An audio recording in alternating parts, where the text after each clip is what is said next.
Periodismo objetivo, responsable y equitativo.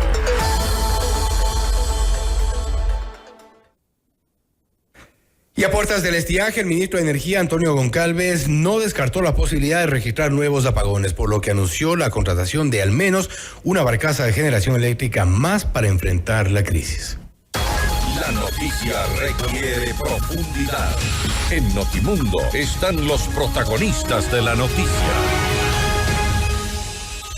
El contacto a esta hora es con el ingeniero Sebastián Rivadeneira, experto energético, para hablar sobre las alternativas para resolver la crisis energética de nuestro país. Una crisis de la que lamentablemente el Ecuador no sale y el fantasma de los apagones está siempre presente.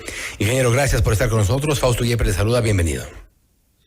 Muy buenas noches, estimado Fausto, y listo para aportar con criterios técnicos que puedan guiar a la ciudadanía sobre la grave crisis energética que tenemos en el país. Vemos que las soluciones planteadas desde el gobierno, al menos en los últimos meses y luego de algunos pataleos, por decir así, está prácticamente en la contratación externa. Ahora plantean una nueva barcaza, se han contratado generadores en tierra, pero no hay soluciones de fondo. ¿O este es un tema del cual no se va a salir, al menos en el mediano o largo plazo? Bueno, la situación preliminar que usted está indicando es la correcta. Son soluciones parche, pero que difícilmente van a evitar que existan los cortes, especialmente en el mes de noviembre. Porque el país, en cuanto a la producción de energía, tiene un déficit de aproximadamente el 8% de energía. Y de este déficit apenas la barcaza lo va a cubrir aproximadamente un 1.24%. Pero la interconexión con Colombia, si asumiendo que Colombia nos vendería permanentemente energía cara durante los meses de estiaje, solamente van a cubrir alrededor de un 4.4%. Entonces hay un 2.4% que no se tiene cómo cubrir bajo ningún concepto, porque los generadores en tierra que han sido comprados recién van a estar disponibles en diciembre, cuando todavía estemos saliendo de la crisis. Entonces, las soluciones que han planteado son una carrera al apuro que lamentablemente no va a brindar confiabilidad al sistema. Y sobre todo, este problema no es que solamente se va a repetir 2 o 3 años, se va a repetir de manera permanente porque el Ministerio de Energía y la SELEC no han anunciado la construcción o el inicio de la construcción de los proyectos que están en el Plan Nacional de Electrificación, en ese plan maestro en el que, por ejemplo, está Cardenillo con 600 megavatios, el proyecto Santiago en su primera etapa 2.400 megavatios y luego 800 megavatios.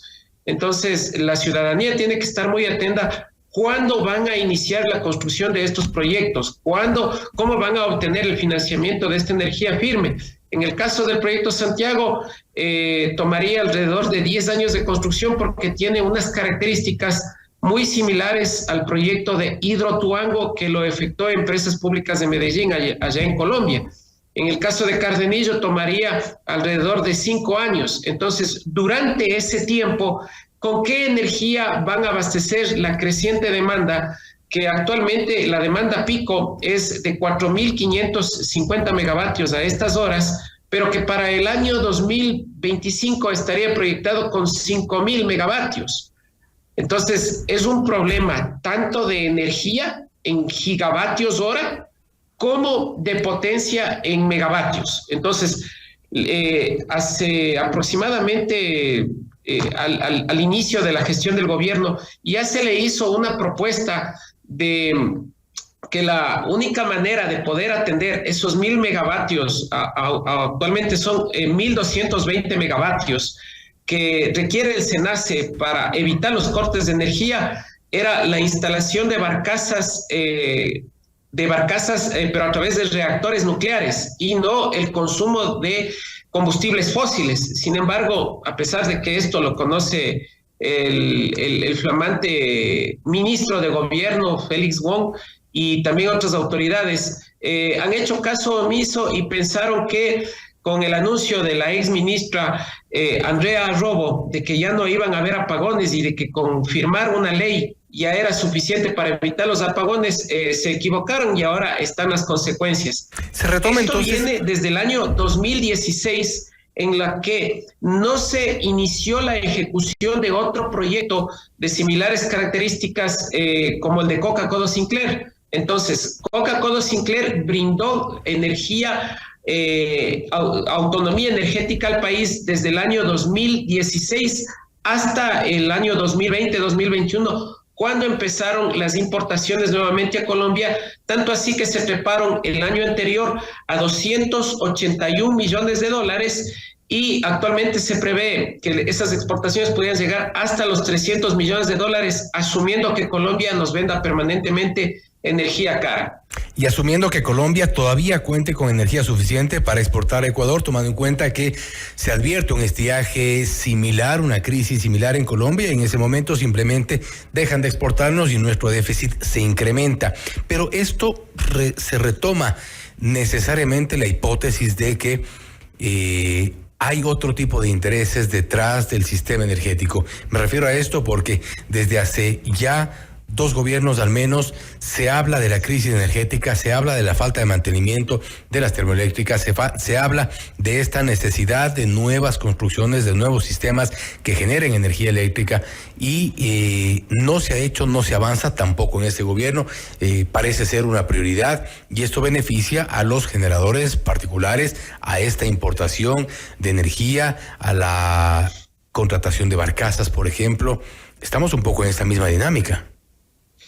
Sí, la responsabilidad viene desde el año 2016 en la que no se ejecutaron los proyectos. Por ejemplo, está abandonado el proyecto Quijos de 50 megavatios. Así es. El actual gobierno y también el anterior gobierno, me refiero a Lasso y también me refiero a Moreno, no iniciaron la construcción de proyectos de energía firme, porque anunciar paneles fotovoltaicos, energía eólica, esa es una energía que depende de eventos meteorológicos y lo que necesita la ciudadanía, lo que necesita el país es energía 24 horas al día, 7 días a la semana, 365 días al año. Entonces, si es que los candidatos que aspiran a la presidencia no tienen un plan claro y definido de cómo van a sacar la crisis energética, y no solamente es ofrecer, sino demostrar matemáticamente con modelos financieros cómo van a financiar la construcción de estas grandes obras, y no solamente que se centren en energías renovables no convencionales, que eso lamentablemente han venido varios ministros y varias autoridades engañando a la gente diciendo que esa es la solución, o que a través de la geotermia, a través de 22 volcanes activos, prácticamente se va a devolver la independencia energética del Ecuador. Eso es algo totalmente falso, porque estos proyectos requieren de una mayor inversión y sobre todo de estudios. Tienen que hacer perforaciones cercanas a los 3.000 metros de profundidad para establecer eso. Entonces yo pregunto, ¿qué compañía seria se arriesgaría a construir una central geotermia en el volcán Sangayo, en el Reventador o cualquiera de estos volcanes activos, cuando tenemos grandes ríos como los proyectos que había mencionado, que en realidad, o sea, pueden dar una energía sobre todo mucho más barata? ¿Por qué?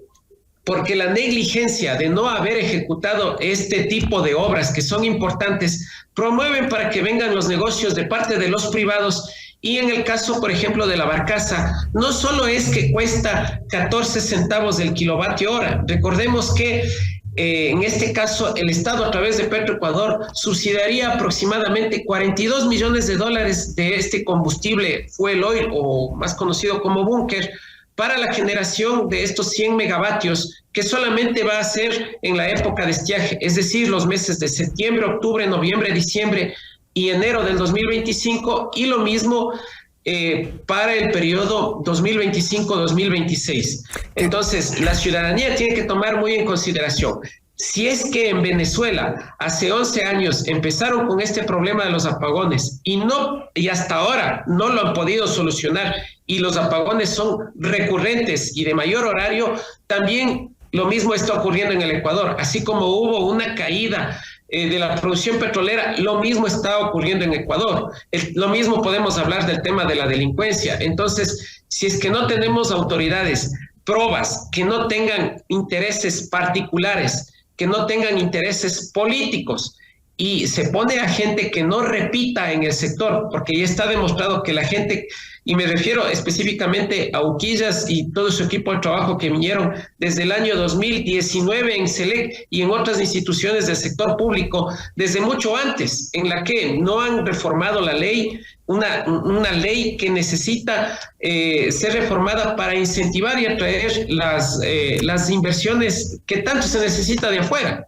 Entonces, Fausto, como hemos visto, el problema no solamente es generación, el problema es la falta de inversión en ampliación de nuevos transformadores, en las subestaciones, de la construcción de nuevas líneas de transmisión, y por ese motivo fue uno de los cuales que estas líneas sobrecargadas produjeron el blackout y prácticamente estamos jugando al filo de la navaja.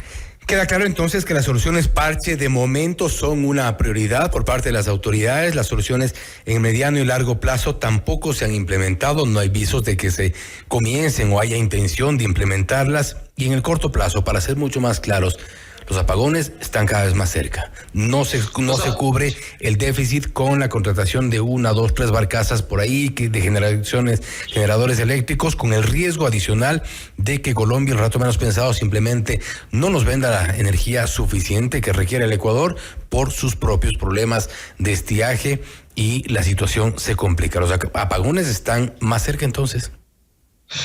Los apagones son inminentes, y no solamente en el año 2024 ni en 3 años. Los apagones van a ser permanentes y en especial si es que no se realizan las obras necesarias para construir una nueva captación en la central Coca-Cola Sinclair, que brinda el 33% de la energía del país. Recordemos que desde que viene operando Coca-Cola Sinclair desde 2016 hasta finales del 2023 ahorró $2.300 millones por la producción de energía hidroeléctrica a 2 centavos, que es mucho más barata que la energía termoeléctrica que nos están poniendo como sombrero a 14 centavos, más los subsidios de combustible que prácticamente llegaría a los 21 centavos. Entonces, a esta central tampoco se ha escuchado acciones reales, inmediatas, que permitan detener la erosión regresiva del río Coca, porque la instalación de diques lo único que va a hacer es retrasar la erosión, pero tarde o temprano esa erosión